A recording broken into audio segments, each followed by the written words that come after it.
लाहौर की खातून ने तमाम इंसानियत की मिसाल कायम कर दी। हजारों गरीब लोगों को कपड़े, जूते और सब्जियां फराहम करती हैं। हमने 47 रुपए से काम स्टार्ट किया था। मांगने वालों को नहीं हम दे रहे, ये वो लेडीज हैं जो मेहनत कर रही हैं।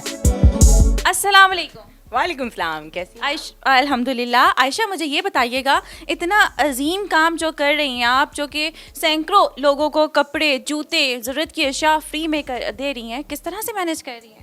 ये अल्लाह के काम है, हमने क्या मैनेज करना है और हमने क्या करना है। हम तो सोचते हैं, सिर्फ दूसरे को देखते हैं, दूसरे की प्रॉब्लम सुनते हैं और उसको जिस चीज़ की ज़रूरत होती है उसको पूरा करने के बारे में जब हम सोचते हैं तो अल्लाह ताला खुद हमारी गैबी मदद करता है। ये बताइएगा, ये स्टार्ट आपने कब से लिया? ये स्टार्ट जी 2.5 साल हो गए हैं, क्योंकि इसकी ये जो ट्रस्ट है ये मेरी मदर के नाम पे है। नसीम बशीर ट्रस्ट, मेरी मदर का नाम नसीम बशीर था। तो उनकी जो डेथ हुई थी तो उस सारे उनके साले सवाब के लिए हमने करना था। हमारी डिस्ट्रीब्यूशन में ज़्यादातर ये होता है कि हम सब्जियां डिस्ट्रीब्यूट करते हैं। उससे ये फ़ायदा होता है कि लोग सब्जियां ले जाते हैं, औरतें अपने घर ले जाती हैं, फिर उसको पकाती हैं, फिर वो 2 टाइम खा लेते हैं। 8 से 10 लोगों के लिए वो इनफ होती हैं। तो हम लोग 3 किलो सब्ज़ी देते हैं, 3 तरह की हफ्ते में।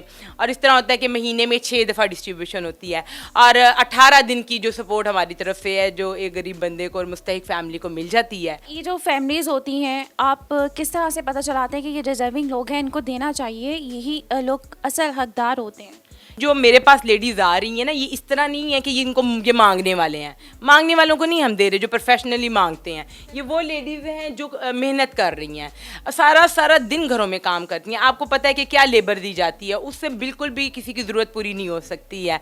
बेचारी कुछ ख़वातीन ऐसी हैं जिनके 6-6 बच्चे हैं और हस्बैंड नहीं है, बेवा है ना, और फिर कि बेटियां हैं, उनकी शादियां होनी है, काम कर रही हैं, खुद भी खावन भी जो है वो मजदूरी कर मोस्ट रहे हैं। डिज़र्विंग लोग हैं हाँ जो। जी, इस तरह हम उनको जी, ये हमारी कैटेगरी है। फिर हम उनको चूज़ करते हैं, हम उनको कार्ड इशू करते हैं और फिर वो आके हमसे लेके जाते हैं जो उनको चाहिए होता है। आयशा, एक सवाल जो कि शायद आपके भी जहन में कभी आया हो, जो ज़माना चल रहा है, जिस तरह की महंगाई चल रही है, उसमें ये सब करना, ये सब मैनेज करना, इसके लिए मुझे लगता है कि बैक पे बहुत सपोर्ट होनी चाहिए, बहुत ज़्यादा पैसा होना चाहिए और ये सब करने के लिए दिल बहुत बड़ा होना चाहिए। बिल्कुल ऐसे ही है। तो आपकी बैक सपोर्ट कौन है? आपको कौन हेल्प करता है? आपकी हेल्प आउट कौन करता है? इस ट्रस्ट को बनाने वाले ही ना मेरे भाई हैं, हबीब बशीर साहब, बड़े भाई हैं। क्योंकि वो प्रदेश में थे और मदर की डेथ हो गई थी तो वो उनके लिए बहुत ज़्यादा ही तकलीफ दे था। जो आप यहाँ पे होते हैं लोग, वो फिर भी देखते हैं अपनी आंखों से सारा जो भी गुजर हो रहा होता है, लेकिन वो नहीं देख सके, वो शामिल नहीं हो सके मदर के जनाजे के अंदर। तो उन्होंने भी अपने ग्रीफ को कम करने के लिए, अपने दुख को कम करने के लिए, उन्होंने भी यही सोचा कि मैं अपनी माँ के लिए कुछ करूँ। तो उन्होंने मुझे इस राह पे लगाया कि हम अगर इस तरह करते हैं तो तब तो मुझे बहुत बड़ा काम लगा। मुझे लगा कि ये मैं नहीं कर पाऊंगी। उन्होंने कहा कि ये तुमने करना ही नहीं है, तो अल्लाह ने करना है, तुमने सोचना है। और बिल्कुल आप यकीन करें ऐसा ही हुआ। फिर एक ईद आने वाली थी और मेरे भाई ने मुझे बोला कि हमने 100 फैमिलीज़ को ईद के ऊपर कपड़े देने हैं। आयशा, ये आइडिया भाई का था जो कि आपके ऊपर उन्होंने बिल्कुल फुली ट्रस्ट करके छोड़ दिया। हाँ जी, बिल्कुल ऐसे ही है। उन्होंने मुझे कहा कि हमने 100 फैमिलीज़ को कपड़े देने, और मैं कह रही हूँ कि ये नहीं पॉसिबल है। उन्होंने कहा ये तुमने करना ही नहीं है, हम ये अल्लाह ने करना है। तो फिर उन्होंने इसका पहला जो कदम उठाया, उन्होंने वहाँ से ना बहुत से कपड़े इकट्ठे किए। चैरिटी, आपको पता है वहाँ पे लोग ज़्यादा कर होते हैं, लेने वाला कोई नहीं होता है। तो जितनी भी मुस्लिम फैमिलीज़ थी वहाँ पे, एशियंस लोग थे, उन्होंने जिनको कपड़े डोनेट किए, वो कपड़े उन्होंने वॉश करवाए, अपने स्टाफ से प्रेस करवाए, कार्गो करके मेरे पास भेजे। अच्छा, जो सामान, जो कपड़ों का सामान है, कपड़े, जूते, वो यहाँ के नहीं है, यहाँ से नहीं आते, वो इम्पोर्ट होके वहाँ से आते हैं। जी, इसी तरह जूते हैं, जैकेट्स हैं, जो ब्राइडल ड्रेसेस हैं, जैसे हम दुल्हनों को भी पहनने के लिए कपड़े देते हैं। कि आपको पता है कि बच्ची हैं, उनकी शादी का एक ही दिन होता है जो वो अच्छे से सेलिब्रेट करना चाहती हैं, तो हम फिर उनको पूरा एक पैकेज देते हैं, उनको कपड़े पहना के देखते हैं उनको कौन से पूरे आते हैं, जूते, ज्वेलरी, और समटाइम हम उनको मेकअप भी करवा देते हैं, तैयार करवा देते हैं, इस तरह करते हैं। तो शादी में खाने की हेल्प भी कर देते हैं। हम लोग शादी में ये होता है कि एक पैकेज देते हैं, कपड़ों का पैकेज देते हैं, जिसमें हम उनको पूरी फैमिली को सूट देते हैं, बच्ची के अपने कपड़े होते हैं, दूल्हे के कपड़े होते हैं। इस तरह कम से कम हमने ना 50 बच्चियाँ हैं जिनको हमने शादी के कपड़े दिए हैं।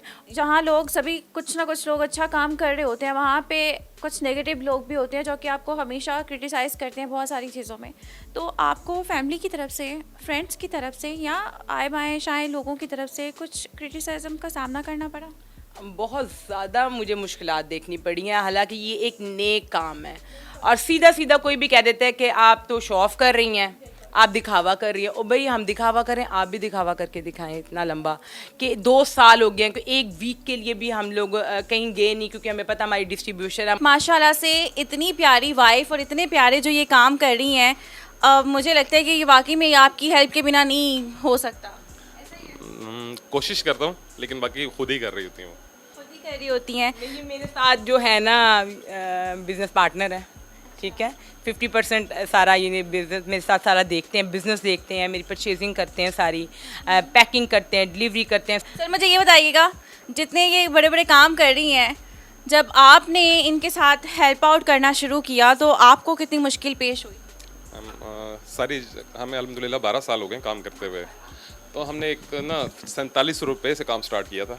अल्हम्दुलिल्लाह अब हमारी एक कंपनी बन चुकी है जो रजिस्टर्ड है और एफिलेटेड है पंजाब फूड अथॉरिटी से, PCCR अप्रूव्ड है हम लोग। तो ये एक सारी मेहनत ही है दोनों की, और साथ हमारे बच्चों और स्टाफ है जो सारा साथ लगा हुआ है 12 साल से अल्हम्दुलिल्लाह। सर मुझे ये बताइएगा, जैसे ऑलरेडी आप ट्रस्ट का काम कर रहे हैं, सारा ये काम कर रहे हैं, लेकिन ये फ्रोज़न फूड और इस तरह का आइडिया आपको किस तरह से आया? फ्रोज़न फूड का तो आइडिया हमारा खुद का था, लेकिन जो फ्रोज़न वेजिटेबल का आइडिया वो आयशा ने दिया था कि ताकि लोग कहते थे कि इनको ना ट्रस्ट में औरतों को ना अपने मांगने की आदत डाल दी है। तो वो अनएम्प्लॉय थी, लेकिन हम उनको खाना देते थे, चीज़ें देते थे। हमने कहा उनको कुछ पैसे मिल जाए करेंगे, तो उनको भी कोई काम दे देते हैं। इस चक्कर में हम लोगों ने ये फ्रोज़न वेजिटेबल भी लॉन्च कर दी।